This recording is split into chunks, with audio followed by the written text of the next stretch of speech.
Greetings and welcome to our latest update on global critical issues. We're diving straight into the recent developments in the Israeli-Gaza conflict. General Daniel Hagar, the spokesperson for the Israel Defense Forces, IDF, announced the IDF's ongoing operations against Hamas. He shared that 10 division and brigade-level Hamas commanders involved in the October 10th massacre have been eliminated. Despite northward tensions with Hezbollah, the IDF maintains a strong focus on the Gaza Strip. However, IDF operations in northern Gaza have seen losses. 4 officers were recently killed in ground combat, adding to the 19 soldiers, including 1 officer, lost since the start of the campaign. As the IDF escalates ground and air operations in Gaza, casualties on the Israeli side continue to accumulate. In the diplomatic sphere, U.S. Secretary of State Antony Blinken is back in Tel Aviv for his second visit in less than a month. He is pushing for a temporary ceasefire in Gaza to expedite humanitarian aid. This follows U.S. President Joe Biden's call for a temporary ceasefire due to humanitarian concerns. The U.S. is also working to secure the release of approximately 10 American hostages held by Hamas. Blinken is set to visit Amman to discuss emergency steps to halt Gaza violence and ease regional tensions. His focus lies on the protection of civilian lives, preventing forced migration from Gaza, and ensuring the safety of over 200 hostages held by Hamas.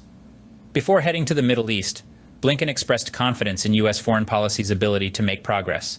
He stressed the necessity of immediate dialogue for lasting peace and security for Israelis and Palestinians alike.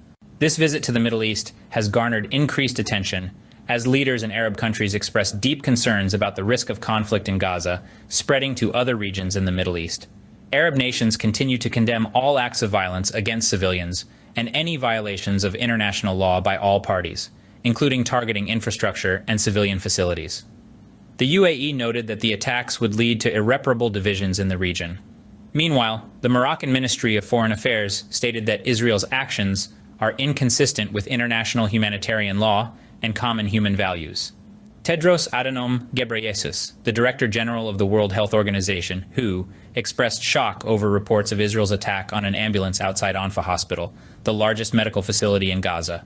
He emphasized the necessity of protecting medical personnel, healthcare facilities, and ambulances at all times. The United Nations humanitarian coordinator in the occupied Palestinian territory expressed concern about the attack on patients being evacuated to ensure their safety.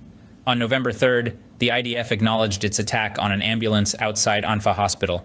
However, the IDF claimed that, at the time of the attack, the ambulance was being used by Hamas members.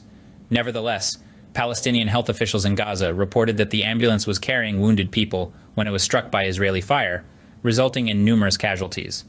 According to the IDF spokesperson, the attack targeted this ambulance as part of a broader operation to eliminate top Hamas commanders, particularly Ibrahim Barari, who played a crucial role in planning and executing the attack on October 7th. Russia's foreign minister, Sergei Lavrov, announced on November 1st that Moscow would support the solution proposed by Arab countries at the Arab League Summit and the Arab African Summit, which are scheduled to take place soon. Lavrov emphasized that Russia would do everything possible to facilitate the implementation of all plans and initiatives proposed by Arab countries to address the current crisis in Gaza. Additionally, Russia dispatched 2 Il-76 transport aircraft carrying 28 tons of humanitarian aid to Gaza, as instructed by President Vladimir Putin. This aid includes medications, blood supplies, and bandaging materials. Initially, the aid package will be handed over to representatives of the Red Crescent Association of Egypt, after which it will be transferred to Gaza. This marks the second time that Russia has delivered humanitarian assistance to Gaza. In the meantime, the situation at the Egyptian-Gaza border crossing at Rafah has been open to foreigners on the night of November 1st. The Egyptian authorities announced a list of about 400 foreign nationals, including 20 Australians, who are allowed to leave Gaza through the Rafah border crossing. In a related development, Egypt is acting as an intermediary in coordinating an agreement between Israel, Hamas, and Egypt to allow foreign passport holders and certain injured individuals in Gaza to exit the region via the Rafah border crossing. This agreement is not related to other negotiations, such as the issue of hostages or a ceasefire to address the humanitarian crisis in Gaza. Regarding the situation in Gaza, the Palestinian Ministry of Telecommunications reported that the telephone and internet network throughout Gaza had completely ceased operations. This is the second time within a week that the communication system in the territory has come to a halt. NetBlocks, a global internet monitoring organization, confirmed the blackout and warned that this situation severely impacts medical facilities. According to NetBlocks, electricity generation at Anfa Hospital in Gaza is dangerously low, putting the lives of patients at risk. Crisis communications are ongoing, and the situation in Gaza remains extremely challenging. Australia has mentioned the presence of 88 Australian citizens and family members residing in Gaza.